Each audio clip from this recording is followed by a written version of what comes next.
All right, let's jump right into this explainer and kick off a pretty fascinating journey. We're going to map out the exact path from exhausting, everyday workplace burnout to a state of really powerful, calm clarity. If you've been feeling, totally overwhelmed by crazy office dynamics lately, well, you're in exactly the right place. We're unpacking the architecture of what we're calling the untouchable mind. It's basically this incredible psychological framework designed to protect your energy in a world that, quite frankly, constantly tries to suck it dry. So, let me ask you this. Are you draining all your energy for your coworkers? It's a harsh reality to face, but often, the people at your job who seem to care the absolute least somehow end up holding the most power. Wild, right? Meanwhile, you might be the one who's constantly available. You're draining your own battery just to win approval from colleagues who honestly probably don't even have your back. It is literally exhausting. The more available, the more emotional, and the more attached you become in a high-stress workplace, the more drained and honestly overlooked you start to feel. So if you're feeling played or used by demanding coworkers, it's time to completely switch things up. To get you there, we've put together this 5-part roadmap. We'll cover the workplace burnout trap, your mental noise shield, mastering silent office observation, the power of professional distance, and wrap it up with daily habits for calm clarity. Consider this your personal blueprint for going from an over-available employee to someone who is professionally untouchable. All right, starting with part 1, the workplace burnout trap.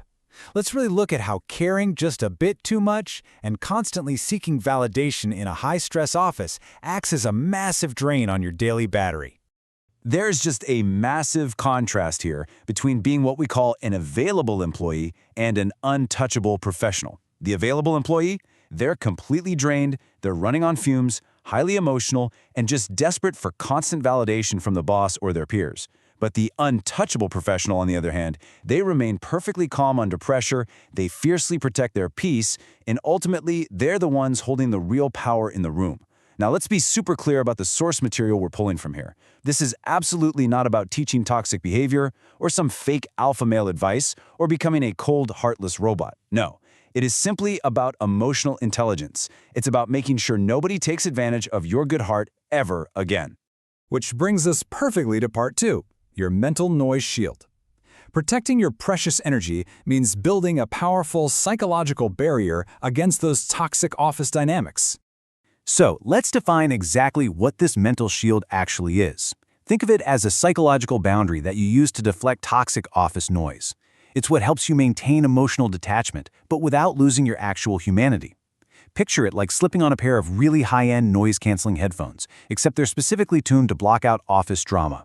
It lets you tune out the water cooler gossip, those endless, passive-aggressive reply-all email chains, and the frantic, nervous energy of a demanding boss. That way you can just focus on your actual work with this quiet, unshakable confidence. You really have to remember this rule. The strongest people don't beg for respect. They naturally demand it with their quiet presence. If you want to build this untouchable mind, you've got to stop explaining yourself to everyone. Seriously. In the office, we waste an unbelievable amount of emotional energy trying to defend our choices to coworkers. But here's the honest truth. The people who truly get you don't need a massive explanation, and the ones who are determined to misunderstand you, well, they're never going to accept it anyway. You absolutely do not need to bow your head or constantly seek out their approval. All right, moving on to part 3, mastering silent office observation. It's time to learn how to step back, watch, and actually apply that shield during tense meetings and interpersonal conflicts. Think about it. Every corporate meeting is essentially split between 2 very different types of people. First, you've got the person who is desperately trying to impress everyone. They feel this urgent need to fill every single awkward silence and jump into every debate just to sound smart. But then you have the observer. They're just quietly gathering information. There is massive, massive power in just stepping back and watching. If you stay silent, people will naturally expose their true intentions. When you stop trying to impress your coworkers and just start observing them, wow, you gain a massive psychological advantage. Let's put this into practice with a real conflict. Imagine your colleague, let's call her Sarah, from marketing, subtly takes credit for your data analysis during a huge weekly all-hands meeting. Boom. Step 1 is the incident. You get insulted or betrayed. Step 2 is that totally natural human urge. You want to panic, object, maybe even call her out right then and there. And hey, most people do exactly that. But step 3 is where you pivot. This is all about absolute emotional control. You stay totally calm while the whole room expects a huge reaction. You don't need to yell, you don't even need to demand closure from her. You just proceed right to step 4, quietly cutting the cord, permanently adjusting your boundaries with Sarah, and moving forward without a screaming match. Now that is true power. Which leads us to part 4, the power of professional distance. Let's chat about the strategic advantage of becoming just a little bit unpredictable in this overconnected world of ours. You've got to stop being constantly available. Seriously. In today's workplace, everybody is rapidly firing off Slack messages, trying to prove their hustle, and just endlessly chasing attention. But here's the thing. When you are instantly available on every single channel, 24/7, your colleagues start taking you for granted. So build in some silence. Delay your responses by just 10 or 15 minutes. Disappear into some deep work while everyone else is just mindlessly chatting away. Don't constantly broadcast your hustle. Let your actual results show over time. Creating this kind of professional distance, it makes you incredibly magnetic and deeply, deeply respected. Finally, part 5, daily habits for calm clarity.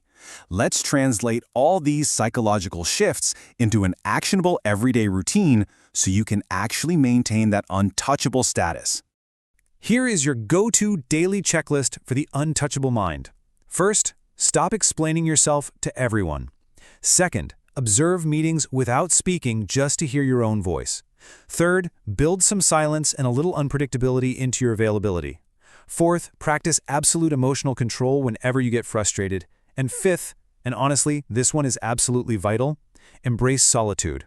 Eating lunch totally alone in the corporate cafeteria might feel kind of terrifying at first, but if you can learn to actually enjoy your own company in silence, you gain this incredible mental clarity. You literally kill your dependence on those shallow office relationships, and your boundaries naturally become completely unbreakable. So, that brings us to our final thought, and it's a question for you. Which boundary are you going to enforce at work tomorrow?